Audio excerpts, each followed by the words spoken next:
Um, I'm delighted to introduce Lauren Clemett of the Audacious agency.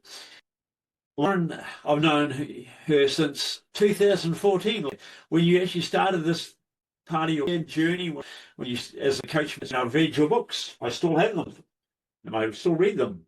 You appear in some of them. Yeah, I do.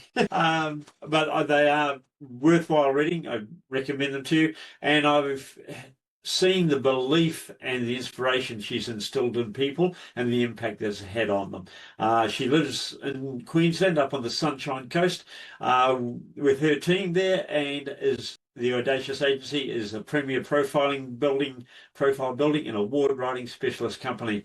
And Lauren has over 3 decades of experience in brand management and reputation, as a sought-after keynote speaker and best-selling author. And Lauren empowers entrepreneurs and businesses to build powerful brands and messages. So let's go and discover how we can be bold, brave, and audacious, and how to leverage awards to be credible and visible. You're welcome. Thank you very much for being here today. And I'll turn it over to you. So I can't believe it's been that long. It feels like it was yesterday, but also, as you say, I arrived in Australia in 2010. And I looked at what was going on with, because I used to work for big advertising agencies, Saatchi's and Ogilvy's and Clemengers, and I went, I can't be bothered doing that. It's hard work, it's long hours, it's a job for young people who don't have a life. And I had a little girl, how old was she? About 5 or no, maybe 7 at the time. And I went, no, I want to spend a bit more time with my daughter, and I need her to know who her mother is as I grow up. So that's why I threw myself out of the advertising industry and into the consulting industry.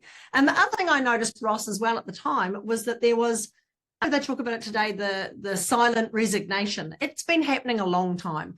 People are sick and tired of working in a corporate workspace, and they're taking their skills and their knowledge and their expertise, and they're going, I can do this myself.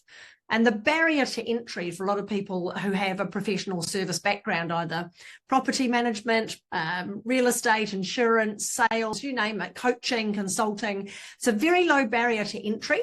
A lot of people were jumping out of corporate and going, I can probably do this myself. I can tell the boss where to go and have my own business a lot easier. And I saw that a lot, Ross, when you and I first met on the Gold Coast. It was like one of these hubs where there were lots of these startup consultants were really getting going in Queensland, but I'm sure it's happening all around the world now. That whole ditch the day job and start your own business for a bit of freedom.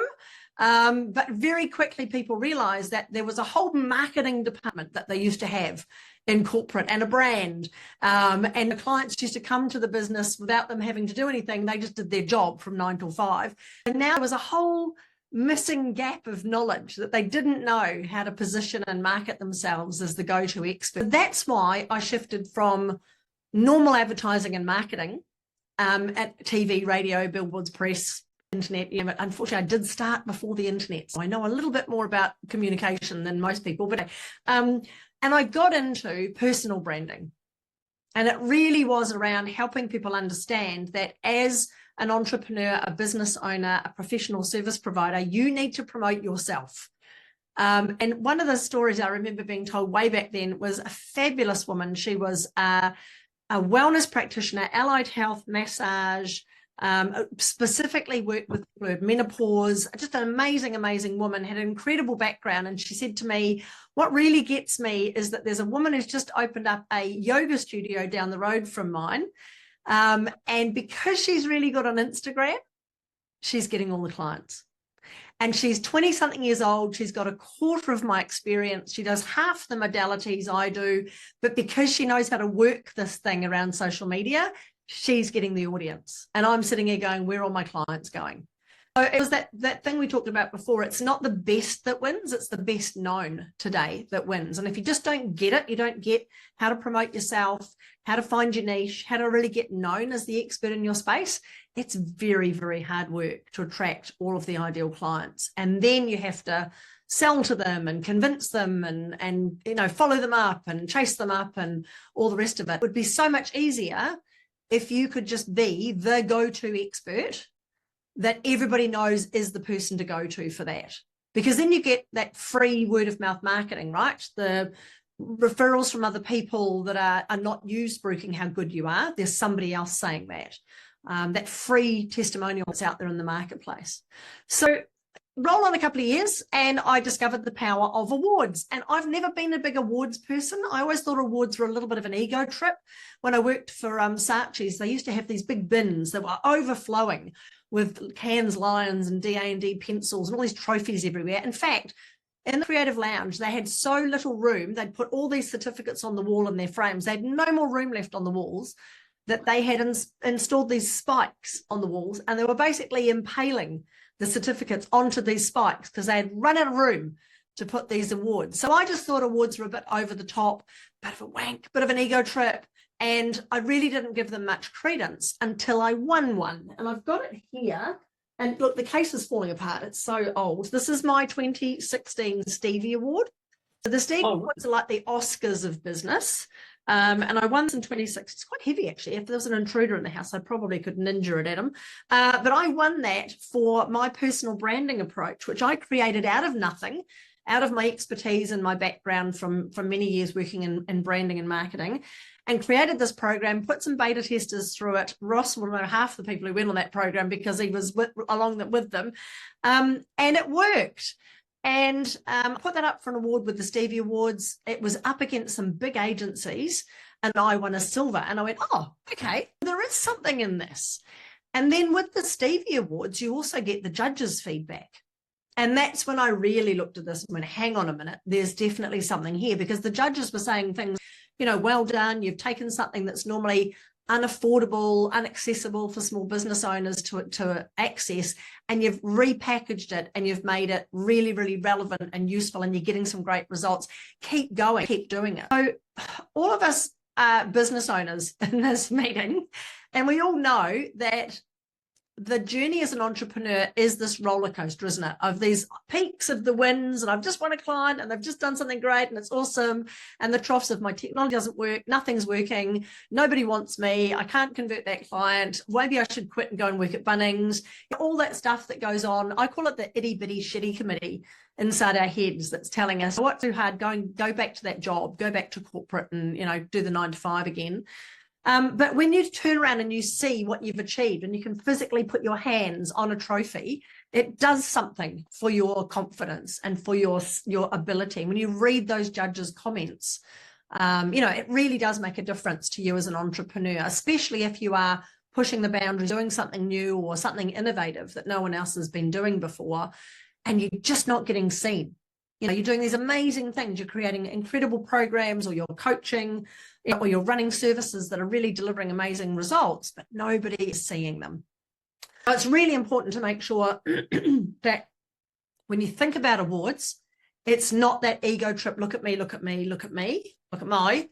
It's the look at what I'm doing, look at the impact that I'm having, look at the case studies and the influence that I'm having, and how my systems or my process or my programs or my support, the change that they're making in other people's lives.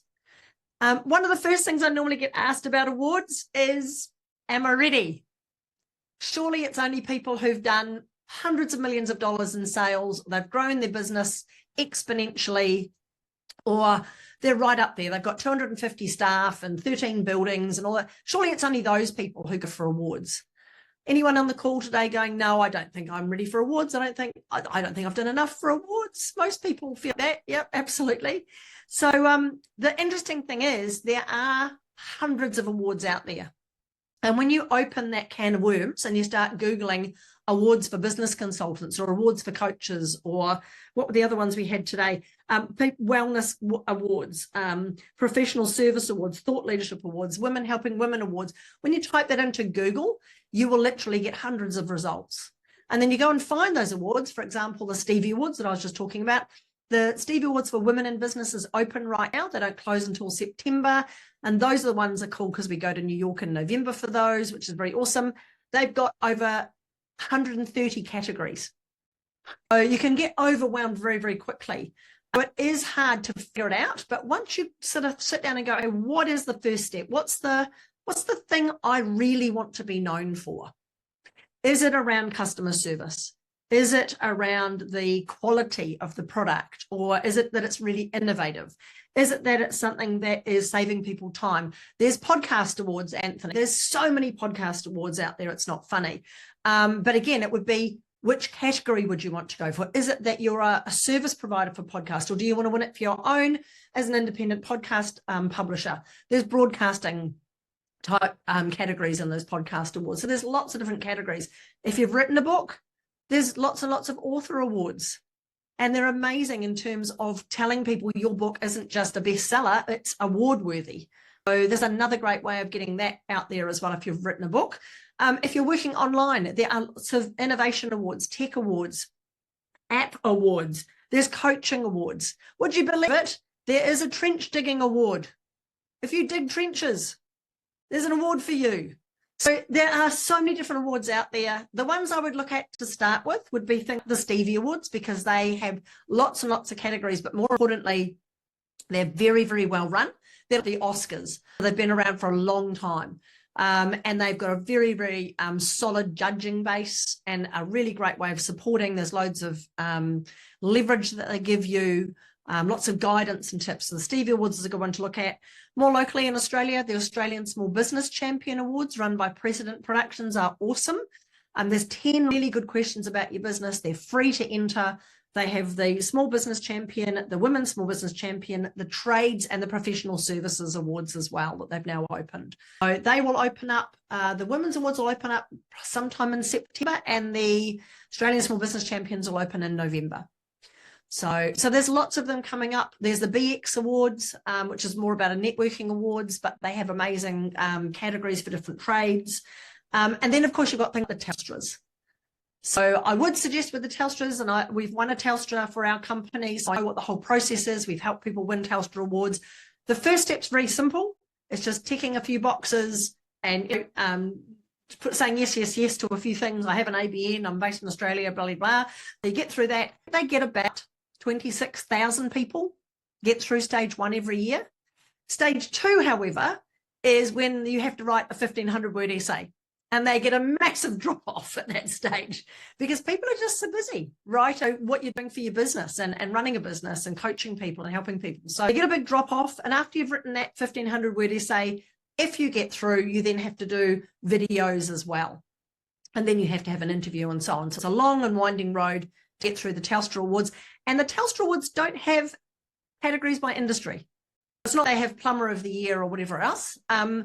They have things like women accelerating women, business growth, technology, community, Indigenous. They're not specifically to a particular industry. So again, you have to really think about, first step, if you're thinking about entering and winning and leveraging awards to grow your profile, to get that visibility and that credibility that you really want, have a think about what it is you want to be known for.